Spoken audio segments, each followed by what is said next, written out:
तो सारे कंपाउंडर, क्योंकि वो तो हरामी आदमी थे, गुंडे आदमी थे वो तो, जो डॉक्टर के साथ में षड्यंत्र कर सकते हैं, जो डॉक्टर के सगे नहीं हो सके वो मरीजों के सगे कहां से हो जाएंगे।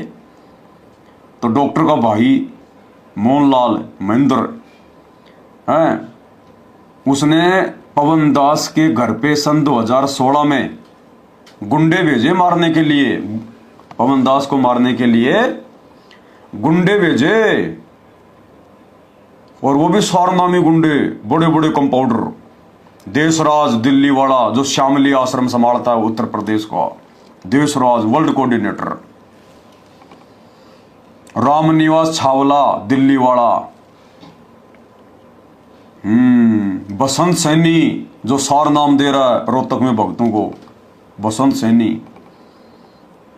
परवेश दिल्ली वाला, और भी 5-10 गुंडे पकड़ के लाए थे, अट्टे कटे 6-6 फुट के, हाथों में उनके बेसबॉल, और पवन दास के घर पे पवन दास को मारने के लिए आए।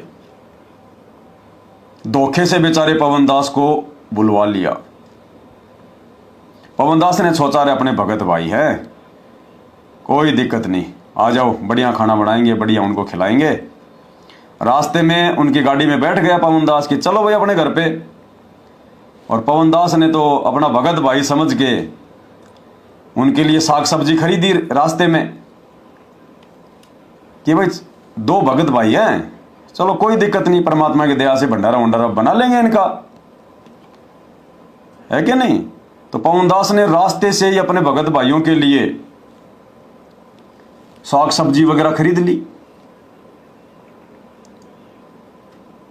अब वो ले गए पवन दास अपने घर पे उनको। पवन दास ने अपने बच्चों को जाके साग सब्जी दे दी कि भाई अपने भगत भाई आए, परमात्मा के बच्चे हैं, अपना फर्ज बनता है, ये कोई बातचीत करने आए हैं, समझने समझाने आए हैं, कोई दिक्कत नहीं। बीच में किसी ऐसे आदमी को डाल दिया उन्होंने जिसके ऊपर मैं विश्वास करता था, डॉक्टर रामेश्वर जांगिड़ जोधपुर वाला। वो तो वैसे भी डॉक्टर है, वो नशा मुक्ति केंद्र चलाता है। तो पवन दास तो उसके विश्वास में आ गया कि अपना भगत भाई है, कोई दिक्कत नहीं। तो मैंने बच्चों को साग सब्जी दे दी, बच्चे लग गए कि भाई हमारे भगत भाई आए हैं और आश्रम से आए हैं, गुरुजी के परिवार वाले हैं, सौरनामी भाई हैं, बैठ के फिर मालिक की ज्ञान चर्चा करेंगे, बढ़िया बढ़िया ये गुरुजी का ज्ञान बताएंगे, फटाफट इनको खाना खिलाओ, फिर बैठ के मालिक की चर्चा करेंगे। ये सोचकर बच्चे तो अपना रसोई में, दोनों बच्चे और भक्तमती अपनी रसोई में लग गए साग सब्जी काटने। दास उन 2 भगत भाइयों को लेके, उन 2 कंपाउंडरों को लेकर बराबर में जो कमरा था रसोई के, वहां बैठ गया। आपस में बातचीत होने लगी, बच्चों ने चाय बना दी, चाय लेके आए, 2016 की बात है, उस समय चाय पिया करते थे। तो उन्होंने चाय नहीं पी। मगर कोई बात नहीं भाई, अब मैंने इतना भी दिमाग नहीं लगाया कि चाय नहीं पी रहे तो खाना कहां से खाएंगे, क्योंकि भगत तो सीधा साधा होता है, बेचारा भगत तो भोला होता है, भगत के मन में कोई दोष नहीं होता है, और जिसके मन में दोष होता है फिर वो भगत नहीं होता। अब 10-15 मिनट बातचीत हम करते रहे उन कंपाउंडरों से, देशराज जी दिल्ली वाले से, इनके वर्ल्ड कोऑर्डिनेटर से। अब बात जब इनकी नहीं बनी कि ज्ञान आधार से हम इस पवन दास को नहीं हरा पा रहे, इसकी कोई भी बात का जवाब नहीं दे पा रहे, तो वर्ल्ड कोऑर्डिनेटर देशराज जी जो है वहां से उठ के बाहर गए मोबाइल पे बात करते हुए, और उन्होंने पवन दास के मकान की लोकेशन भेज दी। दूसरी गाड़ी वहीं खड़ी थी आसपास, जिसमें 8-10 गुंडे थे, लठ वगैरह लेके, बेसबॉल लेके। 5 मिनट में दूसरी गाड़ी आ गई। अब वो तो जितने भी गुंडे थे, जितने भी सारनामी थे, उन्होंने तो ना कोई परमात्मा का कोई दरबार देखा, परमात्मा के दरबार से जूते जाते चप्पल चुप्पल पहन के लठ वाठ लेके सारे आ गए अंदर। अब मैं तो अक्का बक्का रह गया, मैंने कहा भाई ये क्या। इतने में तो आके मेरे साथ में पवन दास को धै धड़ाधड़, कोई बेसबॉल की मार रहा है, कोई हाथ से मार रहा है, कोई लातों से मार रहा है, बच्चे चिल्लाने लगे। तो वर्ल्ड कोऑर्डिनेटर देशराज ने, जो श्यामली आश्रम संभालता है उत्तर प्रदेश का, उसने रसोई का गेट बंद कर दिया, तीनों बच्चों को अंदर धक्का मार के बंद किया। बोला अगर मुंह से आवाज आई तो जान से मार देंगे। ये उनके शब्द थे सारनामियों के जो आश्रम संभाल रहे हैं, अगर मुंह से आवाज आई तो जान से मार देंगे सबको यहीं पे। और जितना उन्होंने मारना था अपने हिसाब से। अब पवन दास तो बेचारा वैसे ही हाथ नहीं उठाता, चाहे कोई बच्चा ही क्यों ना मारे, क्योंकि मालिक का ज्ञान यही कहता कि बेटा अगर तू पहलवान है और अगर कोई छोटा बच्चा भी अगर तुझे गाली दे रहा है, तुझे मार पिटाई कर रहा है, तो तूने उसका सामना नहीं करना, बिल्कुल भी बालक समझ के। तो पवन दास तो वैसे भी हाथ नहीं उठाता। अब वहां तो 8-10 गुंडे 6-6 फुट के, पवन दास तो वैसे बेचारा कहां हाथ उठाए। अब पवन दास तो धरती पे पड़ा है यार, कोई लात मार रहा है, कोई पेट में, कोई कमर में, कोई बेसबॉल मार रहा है, कोई लकड़ी से मार रहा है। यानी अपने हिसाब से उन्होंने ये सोचा कि इसके हाथ पैर टूट गए, अब निकल लो यहां से। फिर वो 10-15 मिनट बाद में जब ढंग से उनके पसीने आ गए, तब वहां से वो मकान से निकल गए। एक वीडियो दिखा देता हूं मैं आप सभी भगत भाई बहनों को, जो नए भाई हैं शायद उनको नहीं पता इन बातों का, बड़े उनको गुमराह कर रखा है। भाई और बहनों, आने वाले समय में आपको पता चलेगा गुरुजी का परिवार, गुरुजी के बेटा बेटी, गुरुजी का भाई, गुरुजी के रिश्तेदार, ये बड़े बड़े सारनामी, ये कोऑर्डिनेटर, भाई और बहनों, ये राक्षस हैं, राक्षस। ये गुंडे हैं, गुंडे। मैं सरेआम कहता हूं, सरेआम। सोशल मीडिया पर 8 साल हो गई, इन्होंने जो मेरे साथ में करना था इन्होंने कर लिया। इन्होंने जान से मारने की पूरी कोशिशें कर ली, लेकिन ये पवन दास का बाल भी बांका नहीं कर पाए, बाल भी बांका। अंत में इन्होंने मुकदमा भी देख लिया करके, जेल भी भिजवा के देख लिया, लेकिन जिसके सिर पे सतगुरु का हाथ होता है ना, उसका कोई बाल बांका नहीं कर सकता, बाल भी बांका। ये तो वीडियो आपको दिखाता हूं, जिसमें आपको मारपीट के निशान भी दिखाऊंगा, कैसे ये दास को बिल्कुल अपने तरफ से अधमरासा करके गए थे। छोड़ सतगुरु रामपाल जी महाराज जी की जय हो। परमात्मा की सही प्यारी क्या हुआ था ये करीब आज 2-3 दिन से यहाँ बैठे हैं ये लोग। दास के पास में जो प्रवेश भगत है एक दिल्ली वाला, क्लिप ले रहे हैं, उसका दास के पास में फोन आया था 2 दिन पहले कि हम आपसे जयपुर में मिलना चाहते हैं, हम आपसे मीटिंग करना चाहते हैं, और आप ये जो बरवाला कांड की जो सच्चाई की जो पुस्तक आपने छापी है, जो कलयुगी भाई की साजिश बरवाला कांड, इसको आप भक्तों में बांटना बंद कर दो और आप जाके एक बार आप गुरुजी से मिल लो, हम आपको गुरुजी के पास में लेके चलेंगे। दास ने उनको मना कर दिया कि मेरे परमात्मा ने मुझे सारे सबूत मुझे दे रखे हैं, मुझे केवल उन सबूतों के आधार से मुझे केवल सच्चाई पे चलना है। तो उसके बाद में दास ने उनसे जमुल के मिलने की परमिशन नहीं दी। फिर इन्होंने क्या किया कि जोधपुर से डॉक्टर रामेश्वर भगत जी हैं, जो कि बल्कि डॉक्टर हैं, नशा मुक्ति केंद्र वहां पे वो चलाते हैं। इन्होंने उन भगत जियों को जो बल्कि मोहरा बनाया कि हम डॉक्टर भगत जी को बीच में डाल के हम पवन से हम जयपुर में हम मिले।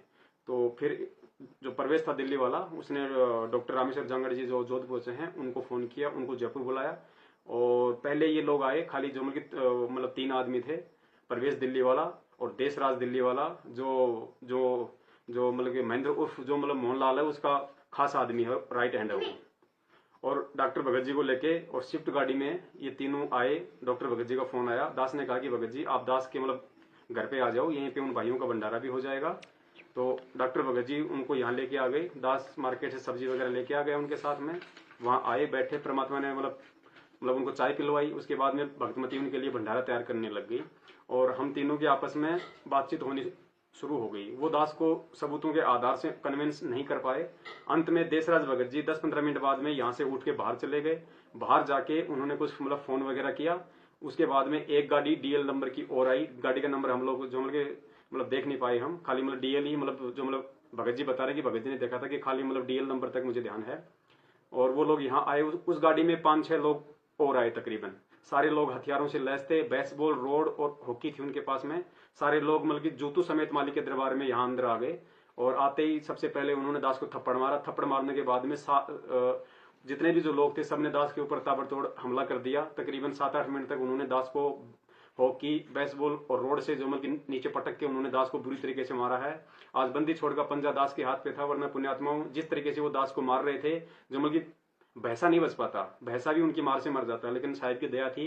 और बीच में जो अपने जो डॉक्टर भगत जी हैं उन्होंने दास का बीच बचाव किया, नहीं तो वरना स्टूल उठा के वो लोग दास के जो सर पे भी जो है मारने की पूरी कोशिश कर रहे थे वो लोग। अब दास आप जी को थोड़ा सा पुण्यात्माओं दिखाना चाहेगा कि कहाँ कहाँ दास के जो है मतलब बेसबॉल वगैरह से जो चोटें आई है। पुण्यात्माओं यहाँ उन लोगों ने मारा है, पीछे कुछ हो सकता है पीठ पे भी दास की चोटें पड़ी हों। दूसरा इस तरफ यहाँ पे उन्होंने पूरा दास को बेसबॉल वगैरह से मारा है। नीचे भी लो। और उसके बाद में यहाँ देखिए पुण्यात्माओं, ये पैर दास का यहाँ से सूज रहा है, ये थोड़ा सा ऊपर ले बैठा, हाँ यहाँ से इन्होंने किया है अच्छी तरीके से बेसबॉल से। उसके बाद में यहाँ पे इन लोगों ने मारा है, जहाँ जहाँ उनको मन में आया उस तरीके से पुण्यात्माओं उन लोगों ने दास के साथ में जानवर जैसा व्यवहार किया है। और जो डॉक्टर भगत जी हैं, आप देखिए उनका भी मतलब होठ जो है ऊपर से टूटा हुआ है, उनके भी वहां पे चोट आई मतलब बचाव के दौरान। इधर लग गया पुण्यात्माओं, आप सभी मालिक के पुण्यात्माओं से दास की प्रार्थना है, ये सत्य का मार्ग है। हमें इस मनवस जो मैनेजमेंट है उसकी किसी भी प्रकार की गिदड़ भभकी से हमें बिल्कुल नहीं डरना है। परमात्मा का मार्ग सत्य का है पुण्यात्माओं, विश्वास रखना, यकीन रखना, अंत में जीत सत्य की होगी। सत्य को परेशानी से गुजरना पड़ता है, उसको कसौटियों से गुजरना पड़ता है। और जिन गद्दारों ने, जिन मनवस लोगों ने हमारे सतगुरुदेव जी को जेल में बैठा दिया, उनके साथ में गद्दारी कर दी, तो पुण्यात्मा आप और हमारे को कैसे वो लोग छोड़ेंगे। और इसका नमूना आप जी ने अच्छी तरीके से देख लिया है।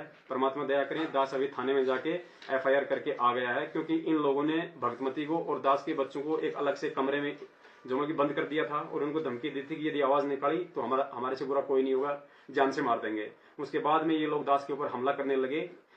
जब दास ने चिल्ला के अपने पड़ोसियों को आवाज लगाई तो पुण्यात्मा 10 मिनट बाद उसके बाद ये लोग यहाँ से निकले हैं।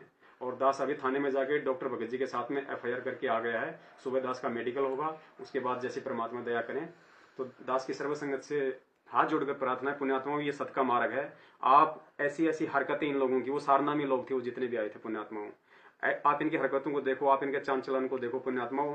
हमें केवल सच्चाई के जो मतलब मार्ग पे चलना है। आप जी से निवेदन है, किसी भी तरीके से तन मन धन से आप इन मनवश लोगों का सहयोग जो बिल्कुल ना करें पुण्यात्मा। हमारा यही पैसा और हमारा यही शारीरिक सहयोग गुरु जी को फंसाने में ये लोग काम में ले रहे हैं उल्टा। जैसे आपकी मर्जी, जैसे आपको परमात्मा प्रेरणा करें। दास परमात्मा कुत्ता है, कुत्ते का काम पुण्यात्मा केवल भौंकना है, संदेश देना है। दास सतगुरुदेव जी के आशीर्वाद से जब तक दास के प्राण है पुण्यात्मा, दास ही सत्य भक्ति मार्ग से बिल्कुल नहीं हटेगा। क्योंकि परमात्मा ने दास को समझा रखा है कि बेटा तुमने तो क्या कुर्बानियां दी है, तुम क्या कुर्बानियां दे सकते हो। पहले जो पुण्य आत्माएं थी, जो मंसूर जैसी थी, जो ईसा मसीह जैसे थे पुण्यात्मा, उनका तो शरीर का कतरा कतरा उन मनवश लोगों ने काट फेंका था, लेकिन उन्होंने कभी उन्होंने जो मतलब सत्य के साथ में रहे, झूठ के आगे कभी वो झुके नहीं। तो पुण्यात्मा हम तो असली बंदी छोड़ के बच्चे हैं और साक्षात परमात्मा ने अपनी शरण में लिया है। तो दया करें पुण्यात्मा, जैसा आप जी को प्रेरणा करें आप जी वैसा करें। सत साहिब जय वो बंदी छोड़ की। तो इन कंपाउंडरों ने मिलके बड़ी बेरहमी से मारा पीटा, पूरा प्रयास किया। इन्होंने अपनी छोटी सोच आधार से सोचा कि डॉक्टर को तो हॉस्पिटल में हमने बाहर कर दिया, डॉक्टर को तो हमने जेल भेज दिया, अब हमारा धंधा बढ़िया चलेगा। अब ये नया कंपाउंडर कौन खड़ा हो गया संगत में, डॉक्टर की पैरवी करने वाला, डॉक्टर के पक्ष में बोलने वाला, हमारे पाखंड की पोल खोलने वाला। तो इन्होंने पूरी कोशिश करी कि कोई भी हमारे खिलाफ मुंह ना खोले, कोई भी, और जो भी मुंह खोलेगा उसका हम यही हाल करेंगे। उसके बाद हम लोग जा जाकर संगत को ये सच्चाई बताने लगे, संगत को जा जाकर हम ये सच्चाई समझाने लगे, दूर दूर जाकर। एक बार हम लोग मध्य प्रदेश गए हुए थे यही सारी सच्चाई संगत को बताने के लिए कि किस प्रकार से आप लोगों को लूटा जा रहा है, आप लोगों का जीवन बर्बाद किया जा रहा है, आप लोगों की मर्यादाएं तोड़वाई जा चुकी हैं। समझ जाओ समय रहते, अन्यथा आने वाले समय में पछताने का भी मौका नहीं मिलेगा, पछताने का भी। तो मध्य प्रदेश में हम लोग गए हुए थे और मध्य प्रदेश में हम लोग संगत को बैठ के समझा रहे थे 2016 लास्ट में। मध्य प्रदेश का सबसे बड़े वाला कंपाउंडर विष्णु साहू, विष्णु तेली, शकल से गुंडा नजर आता है, 2 गाड़ियां भर के लेके आ गया तलवार से, लठों से, और वहां पे दास को जो है जानवरों की तरह मारने लगे। जहां मन में आया उन्होंने जो है लठ मारा। एक लठ तो बाल बाल बच गया, मेरे सिर पे नहीं लगा, नहीं तो ये बचे कुचे बाल भी सारे उड़ जाते उस समय। लेकिन मालिक के दिया वो लठ यहां ना लग के यहां लग गया। और फिर उन्होंने देखा आज मारना है इसको, एक गया दौड़ के, बोले मैं तलवार लेके आता हूं तलवार। अब पवन दास ने सोचा पवन दास निकल ले, क्या तू तलवार का इंतजार कर रहा है? तलवार आई उससे पहले निकल ले यहां से। तो पवन दास तो मार के धक्का मुक्की वहां से निकल लिया मालिक के दया से। तो आपको दिखाता हूं वीडियो, वो रिकॉर्ड हो गया वहां पे, वो वीडियो मालिक के दया से रिकॉर्ड हो गया।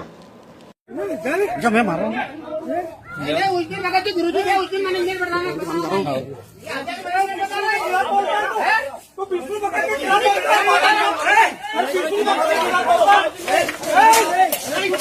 अभी लेके आतंकवाद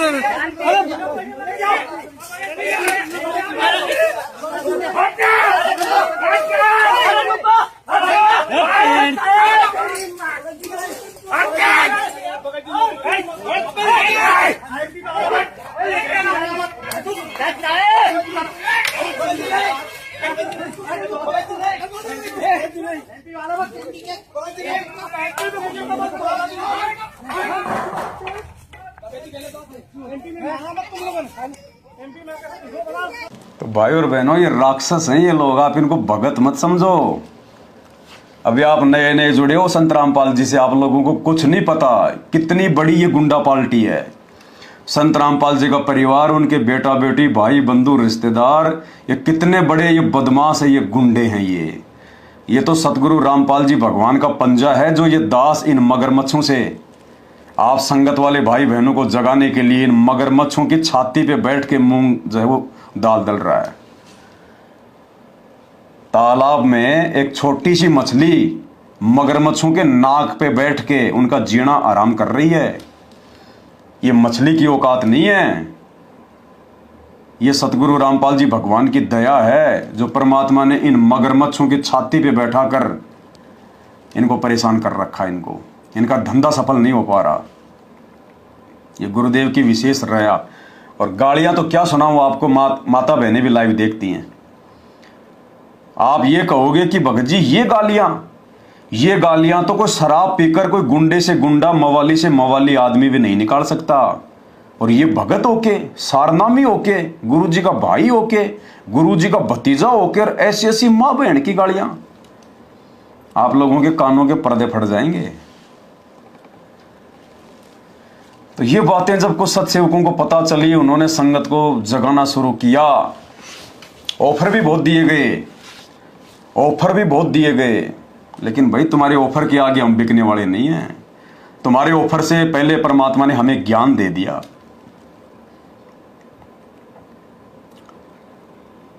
तो कहने लगे आओ आश्रम में, आओ आश्रम में, आओ आश्रम में।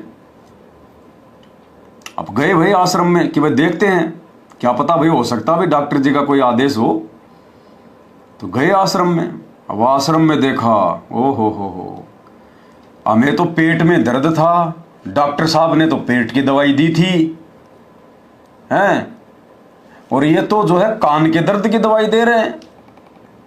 अरे डॉक्टर साहब ने तो जाने से पहले कहा था कि बेटा राजनीति का, इस भक्ति का हमारा 36 का आंकड़ा है, भगत ने राजनीति नहीं करनी चाहिए, भगत ने कोई मतलब नहीं है कोई राजनेता जीत रहा हार रहा है, हमने किसी का सपोर्ट नहीं करना, हमने अपनी भक्ति करनी है, राजनेता अपना काम करेंगे। तो डॉक्टर ने तो दवाई दी पेट की, और आश्रमों में जाके देखा वहां तो कभी तो बीजेपी वाली दवाई दे रहे हैं, कभी कांग्रेस वाली दवाई दे रहे हैं। डॉक्टर के बिल्कुल दवाइयों के खिलाफ काम हो रहा है। डॉक्टर ने कहा था कि बच्चों आपने कभी किसी कुपात्र को दान नहीं देना, और वहां देखा हमने वो कंपाउंडर तो ओए होए, उन कंपाउंडरों ने तो जाट आरक्षण में 11-11 लाख रुपए का चंदा उन कुपात्रों को दे दिया।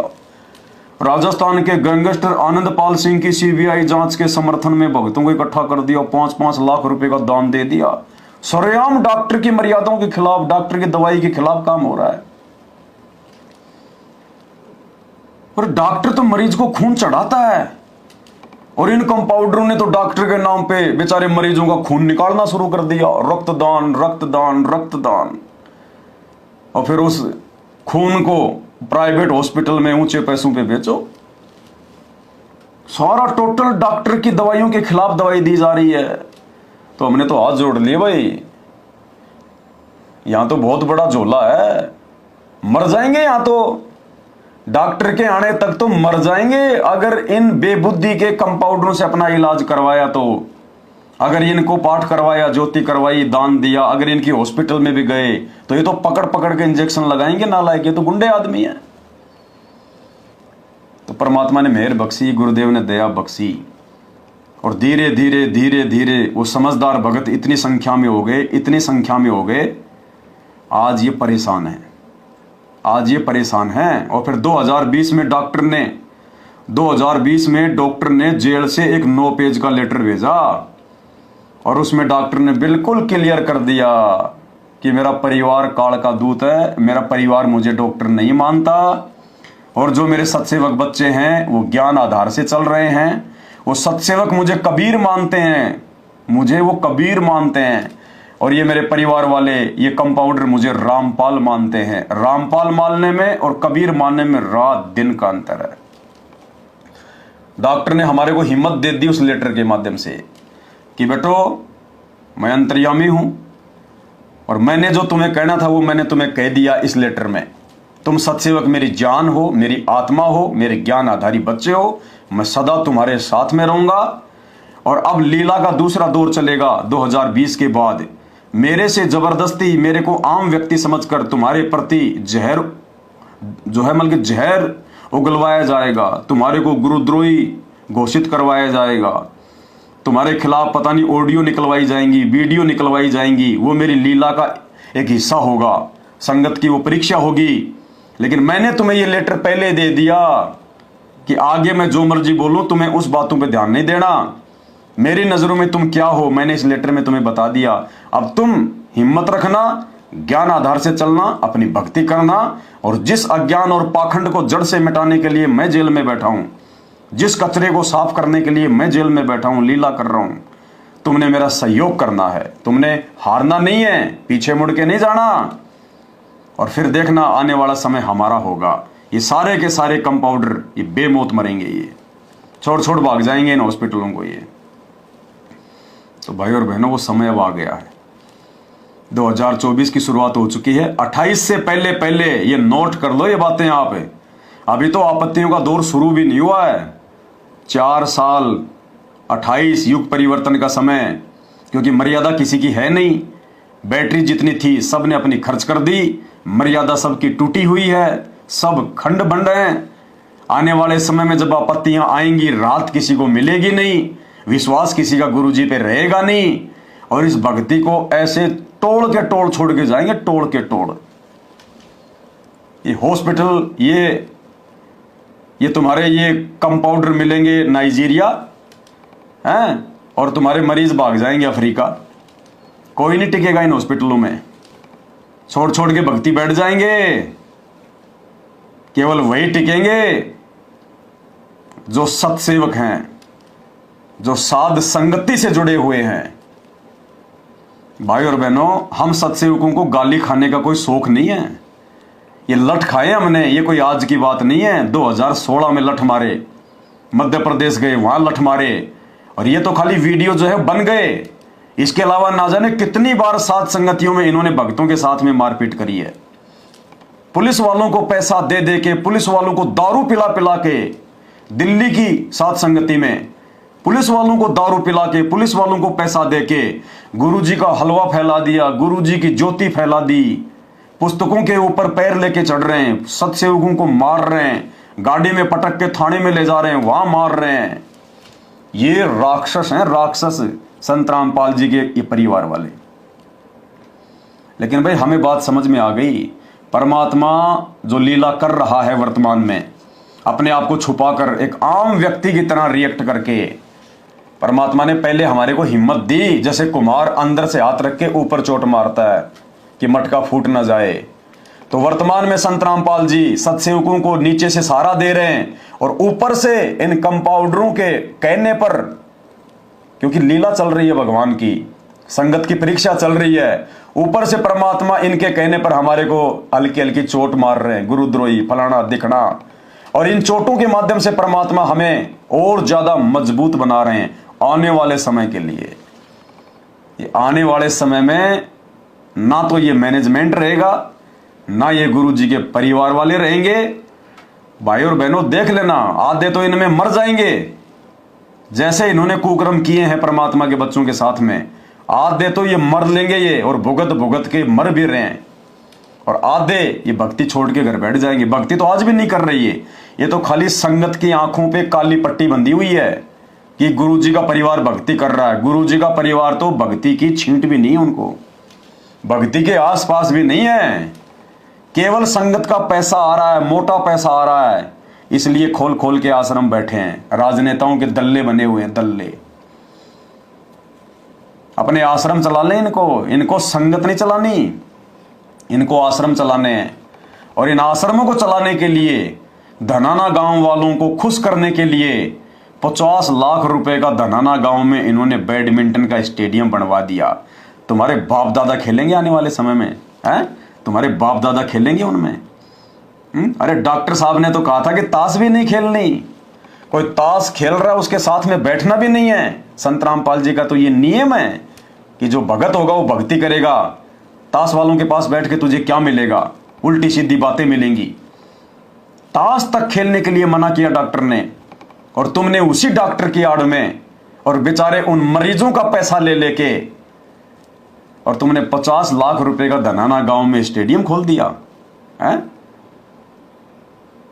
अब इस नई संगत की बिल्कुल बुद्धि ऑफ है, और जिस दिन संगत की बुद्धि ऑन होगी उस दिन संगत ना घर की रहेगी ना घाट की। उस समय संगत धोबी का कुत्ता बन के बैठी होगी, फिर कोई फायदा नहीं, चाहे कितने जाग जाओ।